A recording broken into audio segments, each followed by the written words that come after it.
আমরা যেটা যেটা যাচ্ছি সেটা হচ্ছে যে আবারও বলছি, যদি আমি মনে করি না এই রাজনৈতিক সমাধান অন্য কোনো ভাবে করা উচিত। রাজনৈতিক সমাধানটা রাজনৈতিকভাবে করা উচিত। যে যত রাস্তা চাঁদাবাজি বন্ধ তারা করবে, রাজনৈতিক দলরা করবে, পুলিশ না। এরকম একটা গোল টেবিল করে যদি অঙ্গীকার দেয়, তাহলে বলেন যে উনি ঘোষণা দেয় আমি 2 বছর থাকবো, আরো 3 বছর থাকবো। রাজনীতি এখন ছাড়েন। এই গ্রামীণ ব্যাংক ট্যাঙ্ক দিয়ে এগুলো দিয়ে হবে না। ফুটবল খেলার মাঠে প্লেয়ার দিয়ে হবে না। অলিম্পিক চালানো এক জিনিস আর রাজনীতি চালানো এক জিনিস। রাজনীতিবিদ যা নিয়ন্ত্রণ করতে পারবে। বলেন খুন হচ্ছে না গ্রামে গঞ্জে, দেখেন না ডাকাতি কতগুলো হচ্ছে। এগুলো কি হচ্ছে? মোহাম্মদপুরে কি হচ্ছে? পল্লবীতে কি হচ্ছে? বলেন বিভিন্ন জায়গাতে কি হচ্ছে? ওই দোকান পাট ব্যবসা প্রতিদিন যেভাবে প্রকাশ্যে চাঁদাবাজি হচ্ছে। আপনি 1 ঘন্টায় গিয়ে যে কোনো একটা বাজারে বসেন, কয়টা গ্রুপ আসে চাঁদা নিতে দেখেন। কয়টা গ্রুপ আইসা চাঁদা নেয় স্লিপ ঘুরে দেখেন আপনি। এক একটা পার্টির এক একটা অনুষ্ঠান হচ্ছে আর অনুষ্ঠানে টাকা দিতে হচ্ছে। এক একটা পার্টির অনুষ্ঠান হচ্ছে, আজকে বিএনপির, কালকে জামাতের, পরশু এবি পার্টির। কোনো একটা পার্টি নাই যে এই পার্টির চাঁদাবাজি হচ্ছে না। দোকানদাররা ফেড আপ। আপনি গিয়ে বসেন নবাবপুর একটু বাজারে গিয়ে বসেন, একটু আপনি একটু আলু বাজারে গিয়ে বসেন, দেখেন না কত লোক চাঁদা নিতে আসতেছে। আপনি একটা ঠিকাদারি কাজ করতে যান না, সাইডে গিয়ে দেখেন কি হচ্ছে। একটু সাইডে গিয়ে 1 ঘন্টা বসেন না। তারপর আবার সাংবাদিকরা আছে। এখন সাংবাদিকরা ঘুরতেছে কি, ভাই আপনার নামে তো মামলা হয়ে গেছে, রিপোর্ট এসে গেছে, এটাকে পেপারে ছাপাই দিচ্ছি। হ্যাঁ ভাই রাখেন কি কেন ছাপাবেন, রাখেন একটু। এটা তো আরেক গ্রুপ। আপনাদের এই ফেসবুক, আপনাদের এই যে টেলিভিশন, ভাই আপনাদের মঞ্জু ভাই তো বলছি, আপনারা জানেন ওনার কাছে রেকর্ড আছে। এটা তো দুর্নীতি দমন দিয়ে দিচ্ছি। তারপর দুর্নীতি দমনের ভাইরা আসছে, ভাই আমি সেটা পাইছি, আমি এখন রিপোর্টটা করি নাই।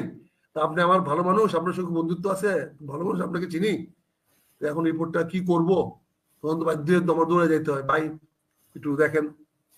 এগুলো চলতেছে এবং এগুলা সবখানে যায়। জানেন যদি আজকে আমাকে করতে হবে, আর যে ভাই যে সামরিক শাসন জারি করতে বলছেন, ভাই বাংলাদেশ সেনাবাহিনী সামরিক শাসন জারি করার জন্য বিপজ্জনক হয়ে যাবে, দেশটা আরো লেজেগোবর হয়ে যাবে। সেনাবাহিনীর পক্ষে এখন আর দেশের সেনা শাসন করা সম্ভব না, তাতে দেশে গন্ডগোলটা আরো বেড়ে যাবে। আমরা যেটা যেটা যাচ্ছি সেটা হচ্ছে যে আবারও বলছি, যদি আমি মনে করি না এই রাজনৈতিক সমাধান অন্য কোনো ভাবে করা উচিত। রাজনৈতিক সমাধানটা রাজনৈতিকভাবে করা উচিত। এবং রাজনৈতিক সমাধানের জন্য এখন এই মুহূর্তে 3টা রাস্তা খোলা আছে। একটা ইমিডিয়েটলি আপনারা একটা গোল টেবিল ডাকেন, সকল রাজনৈতিক দলদের গোল টেবিল ডাকেন, ডাইকা একটা সিদ্ধান্ত নেন। ওই ইউনূস সাহেবের সভাপতিত্বে না, গোল টেবিলে কারো সভাপতিত্বে না, গোল টেবিলে 2 দিন 3 দিন ব্যাপী একের পর আলোচনা করেন। আলোচনা করে আলোচনাতে যেটা বেরিয়ে আসবে সে অনুযায়ী যান। এই ডাকাইয়া নিয়া, রাজমহলে ডাকাইয়া নিয়া আপনি উঁচা চেয়ারে বৈশা প্রজা শাসন করবেন, এই দিন আধুনিকতা নাই। ইউনূস সাহেবের উচিত হবে একটা গোল টেবিল ডাকা, গোল টেবিল ডেকে সবার সঙ্গে কথা বলে সলিউশন আসা, রাজনৈতিক সমাধান খুঁজেন। এই মার্শাল্লাহ সমাধান না, মার্শাল্লাহ সমাধান হবে না। রাজনৈতিক দলের নেতারা অঙ্গীকার করবে প্রধান উপদেষ্টার কাছে, তাহলে উনি ক্ষমতা থাকবেন। আর যদি বলেন যে না আপনারা আমাকে শপথ না করেন আমি থাকবো না, ওনার ওই ধরনের বার্গেনিং যাওয়া উচিত। আপনারা আমাকে শপথ করে যাবে যে আপনার দলের লোকেরা কোনো আইন শৃঙ্খলা ভঙ্গ করবে না। রাজনৈতিক দলের প্রধান অঙ্গীকার করে আসবে ওনার দলে কোনো লোক চাঁদাবাজি করবে না। রাজনৈতিক দলের নেতারা অঙ্গীকার করে আসবে ওখানে যে যত রাস্তা চাঁদাবাজি বন্ধ তারা করবে, রাজনৈতিক দলেরা করবে, পুলিশ না। এরকম একটা গোল টেবিল করে যদি অঙ্গীকার দেয়, তাহলে বলেন যে উনি ঘোষণা দেয় আমি 2 বছর থাকবো, আরো 3 বছর থাকবো, আপনাদের মতামত নিয়ে আমি 3 বছর থাকবো, দেশ শাসন হবে। পুলিশ দিয়া, মিলিটারি দিয়া, এই ভূতা বন্দুক দিয়া আপনি দেশ শাসন করবেন? যে বন্দুকে গুলি পড়লে পরে মানব অধিকার লঙ্ঘিত হবে, আপনি যাবেন জেলে? বলেন গুলি করে তো কেউ না কেউ মরবে। বলেন এই ভূতা বন্দুক দিয়া রাজ্য শাসন হবে না, রাষ্ট্র শাসন এভাবে হয় না। কাজে আপনি যদি সত্যি যদি রাজনৈতিক ভাবে গণতান্ত্রিক করতে চান, আমি অনুরোধ করব অনতুই বিলম্বে একটা গোল টেবিল ডাকেন। গোল টেবিল ডাকে 3 দিন ব্যাপী সমাবেশ ডাকেন, সকল নেতাদেরকে আসতে বলেন, তোকে বলে জেলা পর্যায়ে নেতাদেরকে ডেকে নিয়ে আসেন গোল টেবিলে, এসে তারা বলুক দেশটা কি চায়, তারা বলুক সবাই কি চায়, ইসলামী শাসন চায় না গণতন্ত্র শাসন চায় না রাষ্ট্রীয় শাসন চায় না একদলীয় শাসন চায়, কি চায় তারা সবাই বলুক। বলার পরে সিদ্ধান্ত নেন যে আপনারা এইগুলো বন্ধ করবেন কিনা। যদি করেন তাহলে আমি আসি, আর নাহলে গুড বাই। ডক্টর ইউনূস সাহেব, মানে কি বলা যায় না, এনাফ ইজ এনাফ কথাটাকে, let's stop it is better than always. Let's stop is the best word. Everybody has to stop somewhere. We have to stop somewhere, sometime. Why not today? Why not now? If I have to stop someday, sometime, somewhere, then why not everything happens now? Let's stop it now. The problem will be solved. অনেক ধন্যবাদ আপনার। গান বদিয়া হবে না, ওই মাশাআল্লাহ দিয়ে হবে না ভাই, এইগুলো হবে না। আমি সবগুলো নির্ভর করে রাজনৈতিক দলগুলোর উপরে। রাজনৈতিক দলগুলো যতক্ষণ পর্যন্ত তারাই যদি ভালো ফেয়ার ইলেকশন চায় তারাই হবে। শেখ হাসিনা যদি ফেয়ার ইলেকশন চাইতো হইতো, খালেদা জিয়া ফেয়ার ইলেকশন চাইলে হইতো, অভিজ্ঞতা আমাদের তো আছে।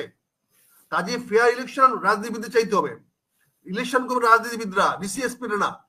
ডিসিএসপি ভোট গণবে, গণিয়ে দিবে, তারা গণনা সহায়তা করবে, তারা ইলেকশন করে না। নির্বাচন কমিশনার ইলেকশন করে না, তারা ভোট গণে। ভোট গণা সে নির্বাচন কমিশনার ভোটও করে না, সে হলো স্ট্যাম্প মারিয়ে দেয়, অথরিটি। কাজে আমি একটু বলতেছি, কাজে রাজনৈতিক সমাধান ছাড়া কোনো সমাধান টেকসই হবে না। যতক্ষণ পর্যন্ত রাজনৈতিক ভাবে সকল রাজনৈতিক দল মিলে একটি জায়গায় না আসবেন, ততক্ষণ পর্যন্ত আইন শৃঙ্খলা বলেন, নিয়ম নীতি বলেন, কোনো কিছু চলবে না। মেজর সাহেব বলেন, কলেজ সাহেব বলেন, ওই ডিউটিতে ফালাইলে পরে আমরা দেখি ইয়াং অফিসার সব রিপিয়ে করে ফেলায়, বুঝছেন না? তিনটা রাজনৈতিক দলের ইলেকশনের প্রক্রিয়া আমরা দেখছি। এর সাথে 1988 এর ইলেকশন দেখছি। আমি বলছি রাজনৈতিক সমাধান, এরকম রাজনীতি করে নাই। আপনি কি দুই দিন মঞ্জুর ভাই আপনার রাজনৈতিক সমাধান আপনার আমি কথা বলি মঞ্জুর ভাই আমি একটা বিনয়ের সঙ্গে কথা বলি, বিনয়ের সঙ্গে কথা বলি। আপনি কানপুরে 10টা লোককে আপনি কথা শোনাতে পারবেন, লুকতে পারবেন না। আমি বিনয়ের সঙ্গে বলছি, আমার কোটিয়ে দিতে আমি লাখ কথা শোনাতে পারবো, তারা আমার কথা শুনবে। আমি রাজনৈতিক ভাবে যখন তার সামনে যাবো, সে আমার কথা শুনবে। কিন্তু আপনার কথা 10 জন লোক শুনবে না, আপনি পিএইচডি হন, ডক্টর হন, যাই হন। কিন্তু আমি যতই আপনার কাছে আমি আপনার খারাপ মনে করেন না কেন, আমি আমার কোটিয়ে দিনে মানুষের সামনে গিয়ে দাঁড়াইলে তারা আমার কথা শুনবে। রাজনীতিবিদকে রাজনীতি ছাড়া পারবেন না, রাজনীতিবিদদের ছাড়তে হবে। আজকে রাজনীতিবিদদের ছাড়ছেন বলে রাজনীতিকে ওরা বিরাজনীতিকরণ করার চেষ্টা করছেন বলে আপনারা কিছু বুদ্ধিজীবীরা আজকে সমালোচনা ডেকে আনতেছেন। আজকে শেখ হাসিনা আপনাদের সুযোগ নিয়েই এই স্বৈরাচার হয়েছে, শেখ হাসিনা বিরাজনীতিকরণের সুযোগটা নিয়েই এটা হয়েছে। আজকে যারা আছেন কাজেই রাজনীতি এখন ছাড়েন। এই গ্রামীণ ব্যাংক ট্যাঙ্ক দিয়ে এগুলা দিয়ে হবে না, ফুটবল খেলার মাঠে প্লেয়ার দিয়ে হবে না। অলিম্পিক চালানো এক জিনিস আর রাজনীতি চালানো এক জিনিস। রাজনীতিবিদ যা নিয়ন্ত্রণ করতে পারবে। এই যে বুলুর কথা বললেন, বুলুতে এমনি বক্তব্য বলে নাই, বুলুর বক্তব্য দুইটা অর্থ। একটা তারেক রহমানের কাছে পৌঁছে গেল, তারেক রহমানের কাছে কত বড় মানে, আর ওই ছাত্রদেরকে ধমকাইতে পারছে, এটা তার একটা রাজনীতিবিদের কথা অনেক অনেক অর্থবহ। রাজনীতিবিদ ছাড়েন, যারা রাজনীতি করে, যারা রাজনীতি অ্যাক্টিভ, আপনি আসেন, ওয়েলকাম। কিন্তু রাজনীতিবিদ ছাড়েন। দেশ শাসন করা রাজনীতিবিদের দায়িত্ব, মিলিটারি দায়িত্ব না, কর্মচারী দায়িত্ব না, আমলার দায়িত্ব না। রাষ্ট্র পরিচালনা করার দায়িত্ব শুধুমাত্র রাজনীতিবিদদের। কাজে রাজনীতিবিদদের হাতে ছাড়েন, রাজনীতিবিদ সমাধান করতে পারবে। আমি একটা ক্ষুদ্র রাজনীতিবিদ, কিন্তু আমি আমার কথা যদি আমার তারেক রহমান সাহেব আমাকে দায়িত্ব দেয় যে তুমি কিশোরগঞ্জ জেলা দেখো, আমি বলতে পারি কিশোরগঞ্জ জেলা এমন কোন বাপের বেটা নাই রাজনীতিতে আমার কথা শুনবে না, কিন্তু আমাকে তারেক রহমান সাহেব বলতে হবে। কিন্তু তারেক রহমান সাহেব না বললে কেউ মানবে না। কাজে রাজনীতিবিদ শান্তি গাছ তারেক রহমান সাহেব আজকে বলো রংপুরে অমুক দায়িত্ব বিএনপি দিয়েছি, অন্য কেউ কথা শুনবে না। দেখেন কিভাবে হয়। আমাকে ক্ষমতা পাইতে হবে, ক্ষমতা রাজনীতিবিদদের ক্ষমতা শেষ দরকার। করবেন প্লিজ, আমরা শেষ করবো। যখন যুক্তিটা বলবে, আজকে যখনই দেখবেন আমি তারেক সাহেবের সঙ্গে এক লাইনে হাঁটতেছি, দেখবেন সবাই সালাম আনতে শুরু করবে, আমাকে সবাই সালাম দেওয়া শুরু করবে। বুঝতে পারছেন না? ইট ইজ কল্ড রাজনীতি। ওই ছবি উঠে দেখাই দিব যে তারেক সাহেবের লোক আমার ছবি আছে, ওরে বাবারে, দেখবেন কোন বাপের বেটা নেই বাংলাদেশে আমার সামনে দাঁড়ানো, কোনো বাপের বেটা নেই। I will be second man of the BNP. বাকিগুলো সত্যি থাকবে। দরকারটা কি? তারেক রহমান সাহেবের পাশে একটা ছবি, এই ছবিটা বিক্রি করে খাবো আমি, সারা ঘরে ঘরে বিক্রি করে খাবো। আরে তারেক রহমান সাহেব লোক, দিস কল রাজনীতি। এটার নাম রাজনীতি। রাজনীতি একটা ক্ষমতার সিম্বলিক, এই ক্ষমতাটাকে ডিফার করতে পারে না। বুঝছে? ছিনতাইকারী আমার সামনে কিছু না, চোর ডাকাত বন্ধ হয়ে যাবে, রাজনীতি শক্তি থাকবে, রাজনীতি শক্তিকে সব মানবে। বুঝতে পারছেন না? কাজে আমি বলবো বাংলাদেশের রাজনীতি সমাধান করেন, না হলে এই যে ডাউন ফিলে আমরা পড়তেছি, এটাকে উঠাতে পারবেন না। লাস্টে যাব, শেখ হাসিনা পারে নাই, পালায় যেতে হয়েছে, কিন্তু পালায় গিয়া যে কাজটা করেছে, any time he can intervene again. Be careful. ধন্যবাদ স্যার।